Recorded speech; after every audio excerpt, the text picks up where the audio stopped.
Hi, it's Kirsten. So we're going to talk about urgency and how to manage your urgency and to get it down so it doesn't affect your life. I have clients that will come to me and say, Kirsten, I'm going to Italy and I have so much urgency. I just can't imagine what it might be like flying on a plane, having turbulence, and not being able to get up to go to the toilet. So we want to look at three different things with urgency. So urgency is where you feel like you have to go pee a lot. Urge incontinence is what might result from having too much urgency. Urge incontinence is when you feel urgency, but before you can get to the toilet, you lose bladder control and then wet your underwear, wet the pants. It can be catastrophic, which is where it's a complete loss, or it can be just a few drops because the urgency is so strong. So there's a few things that we want to look at. So the bladder, as we get older, sometimes the inside of the bladder can become a little more irritable. So let's say when you're younger, you may have been able to have those super sour candies or suck on a lemon. And as you got older, it would be terrible. Like the inside, I know for me at least, the inside of my mouth is just like, no way, I cannot handle that. So it's the same thing with the bladder. It can become a little bit more sensitive to some food aggravants. And most common, I've talked about this with other videos, but I thought I could just kind of nail this down today. So alcohol, caffeine, citrus, vinegars, sugar substitutes, aspartame, spices, those types of things can be aggravating to the bladder. Also carbonated beverages. So we don't want to irritate the inside of the bladder, so the mucosa of the bladder, because then the bladder is trying to squeeze it to get it out, right? It's like, no, I don't want this in here anymore. So it squeezes and tries to push the urine out of your body. And one thing a lot of people don't know is that when you have to go pee, it's not just that you open up the pelvic floor and open up those sphincters and go pee. The bladder is also squeezing at the same time. So you have the detrusor muscle of the bladder, then you have the pelvic floor musculature, and those two act together, hopefully in harmony. So one, let's not irritate the inside of the bladder with food triggers that will make the detrusor muscle contract and then you lose urine. Now two, the other thing that we tend to do when we start getting urgency, say as we get older and our hormones are changing and our bladder is changing a little bit, and we think, ooh, yeah, I really have to go pee a bit more often in the morning, let's say, because you had a cup of coffee, but you're going to the gym and you don't want to lose any urine or have that urgency. So you might go pee before you leave the house, and then you go pee before you go to the gym, and then you go pee in the middle of your gym sequence. So you're going pee more and more often because you're worried about that urgency, because sometimes even jostling the bladder can make it want to contract and you get more urgency. So what we do is we start to go to the toilet more and more frequently because we have this urgency. So what that does is trains your bladder to want to expel the urine that's in there with smaller and smaller volumes, because our bladders have little stretch receptors on them. And as your bladder fills up, usually it gets, say 300 or 400 mils, and it's like, oh boy, we really have to go pee now. And it sends little signals to you saying, hey, we have to go to the washroom. We've got enough urine in here. But when you start training that bladder to go at smaller and smaller volumes, say you have like a little bit of urgency and you go pee and it may be only like 150 mils or say half a cup, okay? And so your stretch receptors may say, well, okay, so are we used to going pee then? Is that when we should start like signaling to and giving you a little bit of a, hey, we gotta go pee, and giving you that signal that it's time to avoid the bladder? So you must, this is super important, when you are starting to get more urgency, and instead of going pee 6 to 8 times a day, then it's 10 times, then it's 12 times, and soon you're going pee maybe every hour and a half, or maybe 3 times before you can finally fall asleep at night. It's your bladder ruling your life.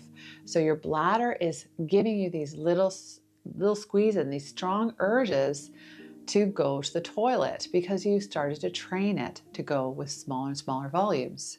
So what you have to do is distract and defer. So if you said, hey, I went pee like an hour ago and I have such strong urgency, but I know I can't have enough in there. I haven't had a big glass of water or anything. There shouldn't be that much urine in there.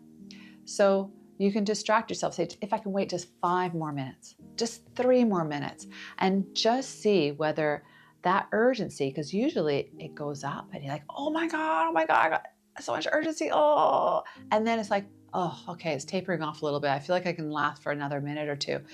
And see whether you can distract yourself until you get a little bit more time to be able to defer going to the toilet. Now, usually I say to clients, maybe you might want to do this at home, right? The first few times, because there may be some accidents. You might be like, hey, Kirsten, I tried to distract myself and defer, and it was so strong, I started peeing my pants on the way to the bathroom. I said, at least you're starting to try, though. At least you're starting to change that pattern. And there may be some accidents.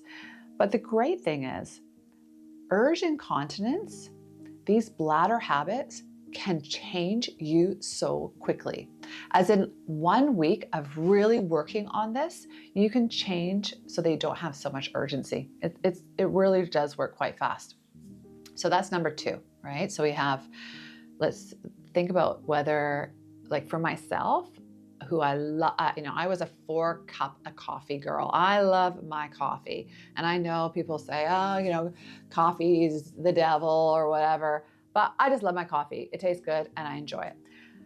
But it was really creating some problems for me in my 40s. So I started cutting down my 2nd cup in the afternoon, and then I took out the 2nd cup in my morning, and then I got rid of my afternoon one. So I just have my 1 cup of coffee in the morning, and my bladder seems to be okay with that. So we want to think about, like, is there any foods that might be triggering you? And if you want to, have those foods, then you just might know, okay, well, I'm going to have some more urgency, and I'm really going to have to be cautious that I don't spiral into that pattern.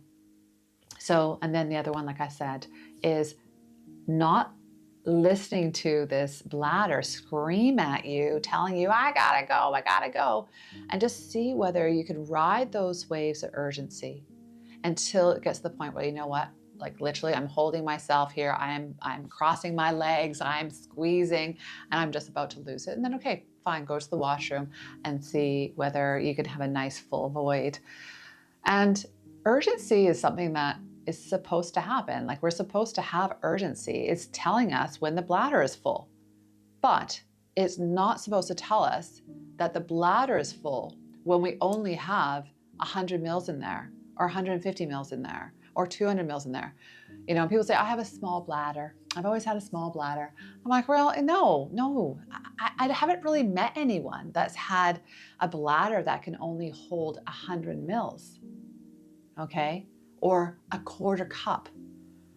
I have clients that would go to the toilet on their way to the shower. They have to go pee. In the shower, they can't hold their bladder. They have to go pee. Then they get out of the shower. They have to go pee. Like within a 15-minute period. Their bladder was so overpowerful to that pelvic floor, they could not hold it anymore. So we don't want to get into that cycle where you can't hold your urine anymore. And let's talk about number 3, and that is the pelvic floor muscle. So like I said, the detrusor muscle contracts, the pelvic floor muscle should relax. So the bladder contracts, the pelvic floor muscle relaxes, and then we have a lovely flow of urine, and it expels, say, 300, 350, 400, 500 mils, and we have a really good stream. If the pelvic floor is tight, then what can happen is it feels like things are kind of getting squashed in there. So one of the cues when someone comes to see me and they say, oh, Kirsten, I'm having some incontinence, and I'm like, oh, okay. And they also have problems with maybe pain with intercourse or constipation and having a little bit of urgency. And so that person probably is a tighter pelvic floor, right? So then you have to do some of the strategies like trying to breathe and relax the pelvic floor, doing the ball release, doing some pelvic stretches, maybe going to see a pelvic floor therapist to do the releases, or use the wands and the dilators and things I've talked to you in other videos, okay? So we ideally don't have a tight pelvic floor, and we'll talk about what makes a tight pelvic floor. I might talk about that in the next video because so many people ask me that question. So if you have urgency, start maybe writing down what you're eating and drinking. We call it a bladder diary, and they don't have to be complicated. Some of the ones you have online, they're so complicated. Just put down the time you went to the washroom, like 7 o'clock in the morning, and you have to measure. So you have to get, be okay with that. You need a glass measuring cup, to measure how much you're peeing out, and then have a look at it, write it down, and then you might say, like in the little comments area, a lot of urgency or some loss, and just to sort of let you know. And then 8 o'clock in the morning, 300 mils of coffee, okay? And then at 8:30 in the morning, 400 mils of water. So you can write in your ins and your outs and see whether there's a pattern when you have the most urgency, because it might be related around the food or the coffee or the alcohol that you might be consuming. Okay. And then, like I said, try to distract and defer and just say, you know what? When I first come home from being out in the shops and I put that key in the door, and this is such a common one, and Kirsten, I can feel it already coming. As soon as I get out of the car, sometimes I think, am I going to even make it? And you put that key in the door and you barely get it in, and you can already feel the urine coming down. That's what's called a bladder trigger, right? So it's a little, our bodies often will have times when we feel more urgency because our bladder, our detrusor muscle will contract with certain things. So for instance, getting that key in the door when we come home, or even driving up the driveway and still in the car, or hearing the shower go, or brushing our teeth. One of mine that used to be is I would put my hands into the warm water when I was doing the dishes after dinner, and putting my hands into that warm water where I had no urgency before and no problems. I was just going along my happy little way. I put my hands in that water. Oh my gosh, would I ever get urgency? I was like, no, bladder, this is not true urgency. There's not been enough time for you to fill. And it's only because I'm putting my hands in that warm water that I have to go pee. So I would just clench a little bit and do a Kegel. And I kind of wiggle like a kid would do side to side to try and get rid of that urgency. And then it started going down. Because initially I would sort of feel that urgency and I'd be like, oh, I really have to go to the washroom. Maybe I would have gone to the washroom before, but as I got older, it got stronger, and then it became problematic, right? So you have to sort of talk back to your bladder and just say, you know what, it's okay, we're okay here, it's not enough time to fill, and allow yourself to fill the bladder appropriately. So if you're drinking, say, 2 liters of water a day or 8 cups of water a day, and you're peeing out, say, 300 mils at a time, well, really, it's only should be about 7 times that you go pee, right? And then, of course, there's soups, there's salads, there's other things that we have, but we also sweat and we go to the gym.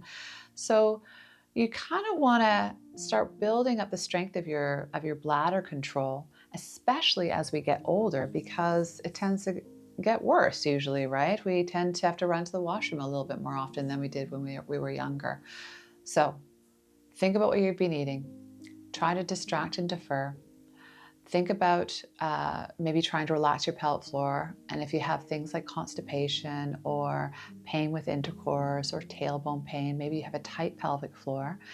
And think about maybe, when did I go pee last? If you want to, you can write down a little bladder diary just to keep your it all like kind of written down so you can actually decipher what you're feeling, because sometimes we forget during the day.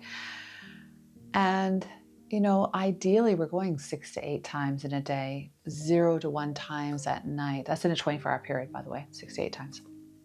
And we want to try and get to that, say, 300 mils, at least 250 mils, but 300, 350, 400. And, once I was I was actually working out of my house while I was building our place, and I had to go pee so badly. I was working with this client. I was desperate. And I thought, is this for real? Like, why do I feel so much urgency? So anyway, I finished my client. I ran upstairs and I grabbed my measuring cup and I peed in it. And it was just over 500 mils. And I was like, oh, good job, bladder. You did a good job. Because that was like a few years ago. So again, in my late 40s, and I was like, is this for real? Am I actually getting this much? Do I feel this much urgency? Is this actually happening? But it was, because I have had bouts, and you most likely, most women do, have bouts where you feel urgency, but there actually isn't that much there, right? So I want to make sure that my bladder was telling me the truth and that I really could trust that, because I must have had extra water that morning or something, because I really didn't think I should have so much urgency, but it was the truth. So I was very happy with that. So it's kind of a good strategy if you can be bothered to do it. It's actually one of the things that often we do prescribe, is get you to do a bladder diary. And then we go through the whole thing and really decipher out and try and figure out why you have the urgency, so that it doesn't become urge incontinence and really get in the way of your life. Okay. I know it's a long one. Sorry about that. It is a long one. And that's just like a kind of a Cliff Notes version, right? So it's a little bit faster, I'm sorry, but I wanted to get a little bit of that information across because it's so common in my practice. Anyway, hope that's helped. Leave some comments below if you've had a lot of urgency, and hopefully some of these strategies will help. And if you want me to explain anything else, just let me know. And please do push that like button. Okay, all the best.